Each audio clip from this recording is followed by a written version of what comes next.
नमस्कार सभी दोस्तों को। दोस्तों आज की मेरी कहानी है एक ऐसी प्रेरणादायी कहानी, मगर आप सभी से अनुरोध है कि आप हमारे चैनल पे अगर नए हो तो प्लीज़ हमारे चैनल को लाइक शेयर सब्सक्राइब जरूर करो। जी हाँ दोस्तों, कहानी का शीर्षक है कि बेईमानी का फल कड़वा। किसी नगर में हरिदत्त नाम का एक ब्राह्मण निवास करता था। उसकी खेती साधारण ही थी। उस किसान का ज़्यादातर समय खाली ही रहता था। एक बार ग्रीष्म ऋतु में वह इसी प्रकार से अपने खेत पर वृक्ष की शीतल छाया में लेटा हुआ था। सोए सोए उसने अपने समीप ही एक सर्प का बिल देखा।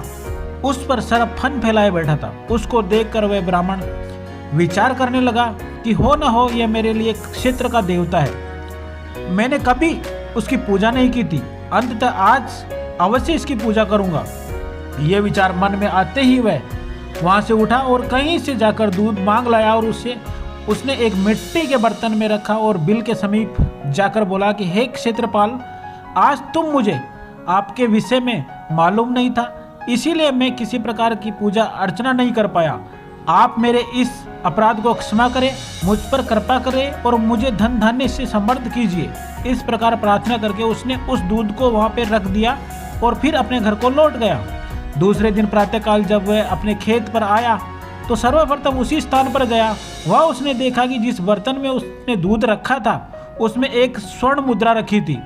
उसने वह मुद्रा उठाकर रख लिया और उस दिन भी उसने उसी प्रकार से सूर्य की सर्प की पूजा की और उसके लिए दूध रखा और फिर घर पे चला गया। अगले दिन प्रातःकाल उसने फिर एक स्वर्ण मुद्रा मिली। इस प्रकार जब भी वह नित्य पूजा करता रहता और अगले दिन उसे एक स्वर्ण मुद्रा मिल ही जाती थी। कुछ दिन बीत जाने के बाद किसी कार्य से उस ब्राह्मण को अन्य ग्राम में जाना पड़ा। उसने अपने पुत्र को उस स्थान पर दूध रखने के लिए निर्देश दिया। तदनुसार उसका पुत्र उस दिन दूध लेकर वहां पे गया और दूसरे दिन वह जब पुनः उस दूध रखने के लिए गया तो देखा कि वहां स्वर्ण मुद्रा रखी थी। उसने उस मुद्रा को उठा लिया और वह मन ही मन सोचने लगा कि निश्चित इस बिल के अंदर स्वर्ण मुद्राओं का भंडार है। मन में यही विचार आते ही उसने निश्चय किया कि बिल को खोदकर सारी मुद्राएं ले ली जाए। सर्प का भय था, किंतु जब दूध पीने के लिए सर्प बाहर निकला तो उसने उसके सिर पर लाठी का प्रहार किया।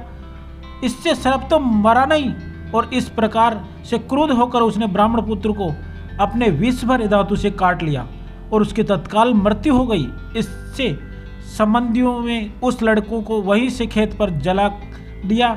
और कहा भी जाता है कि लालच का फल कभी मीठा नहीं होता।